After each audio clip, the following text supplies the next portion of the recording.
Shabbat Shalom. I am Rabbi Lauren Werber at Congregation Beth Adam in Cincinnati, Ohio. We practice Judaism with a humanistic perspective and hope that we bring the spirit of Judaism along with a sense of honesty and personal connection that will be meaningful to each of you.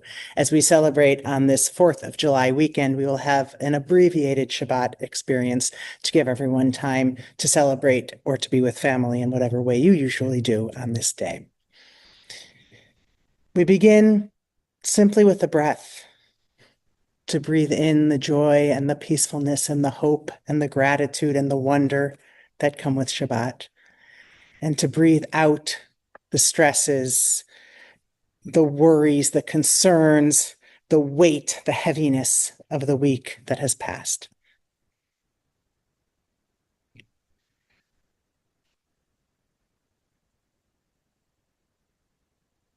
We welcome Shabbat with the lighting of the Shabbat candles. This is a Beth Adam reading that seems appropriate for our times and for this day. As the darkness of night descends, we light these candles as symbols that the darkness will not be triumphant.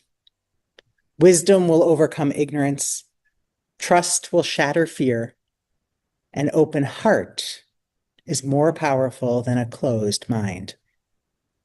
As we light our Sabbath candles, we know that the spark of wisdom glows brightly, and the flame of hope is a beacon which illuminates the night. It takes courage to trust and not succumb to fear, to believe that the flame will endure. It takes courage to stand and speak the truth. It takes courage to keep one's heart open and one's mind open, to believe the flame will endure. It takes courage to go on, believing in possibility. It takes courage to act, for actions affirm our values. We believe the flame will endure.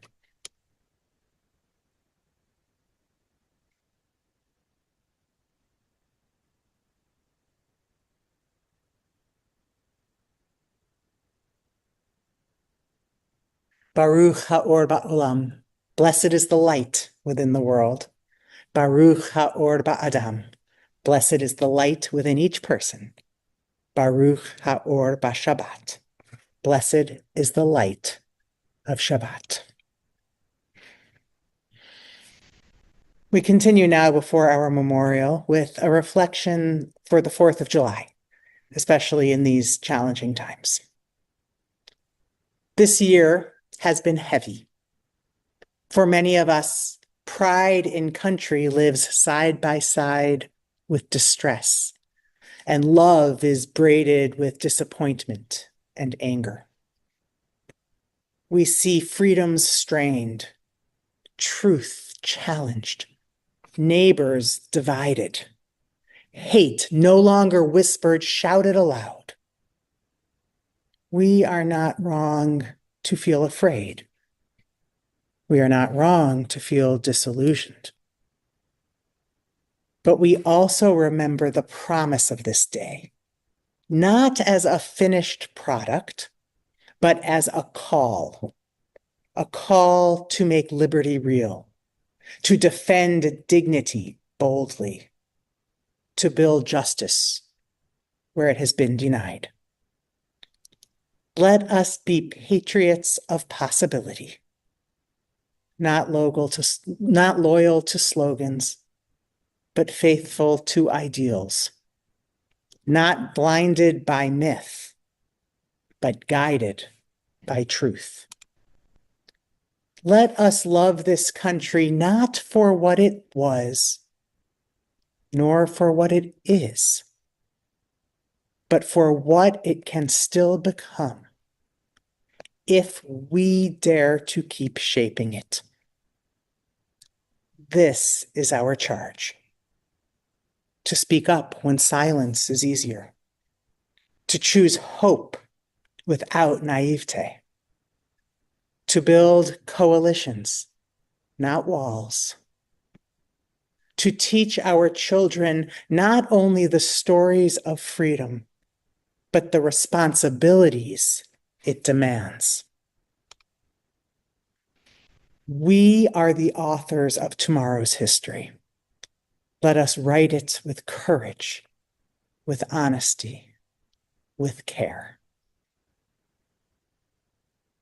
May this 4th of July remind us of the lofty ideals we hold dear and of our commitment to make them real, real for ourselves and real for others.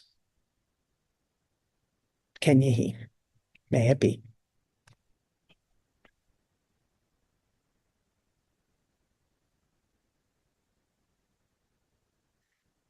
We take some time now to think of those who have impacted our lives, those we have loved, who have died, but still live through the light that shines in our hearts, the light that shines through memory.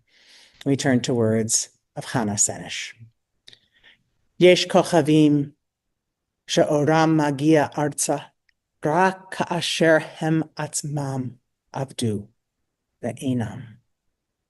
There are stars whose light reaches the earth only after they themselves have disintegrated and are no more. And there are people whose memory lights the world long after they have passed from it. These lights, which shine in the darkest night, are those which illumine the path for us. So may it be with our loved ones. Though they no longer walk among us, may their light continue to shine within the world. May their memory illuminate our path, strengthening us throughout our lives.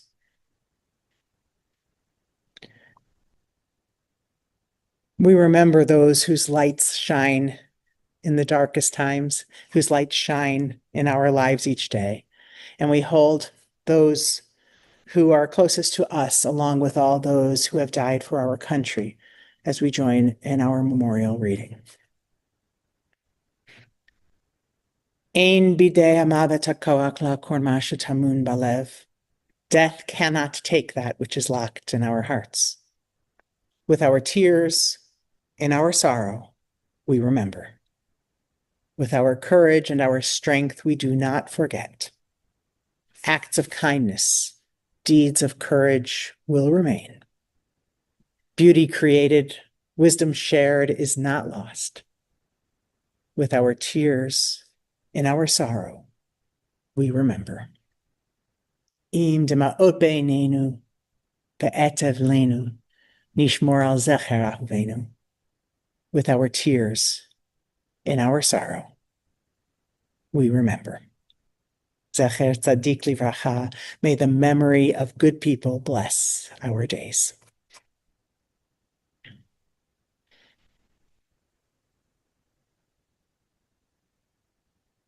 We turn to wine, our symbol of joy, as we acknowledge the joy of Shabbat. As we lift this cup of wine, tribute to life's enchantments, may we find joy and contentment in our human endeavors.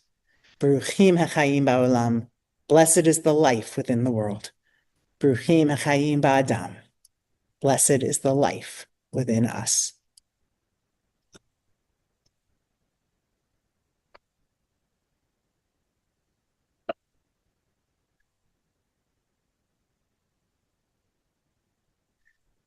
We close this Shabbat experience on this Independence Day, this 4th of July, with our closing benediction. And I would add, as we look to our country on this day, that we hope for these things for ourselves, and we hope for these things for all who live in the United States, and indeed for all who share this world with us. May we know blessings those who are near. May we know blessings those who are far. May the Sabbath bring its goodness to everyone soon, wherever they are. May we know blessings through the day. May we know blessings through the night. May health be for our children. All things soon be right. May we know blessings in our comings. May we know blessings when we depart. May we live each day with peace and wisdom in each heart. May it be for each of you, for all of us, a Shabbat Shalom, a Sabbath of peace. Shabbat Shalom.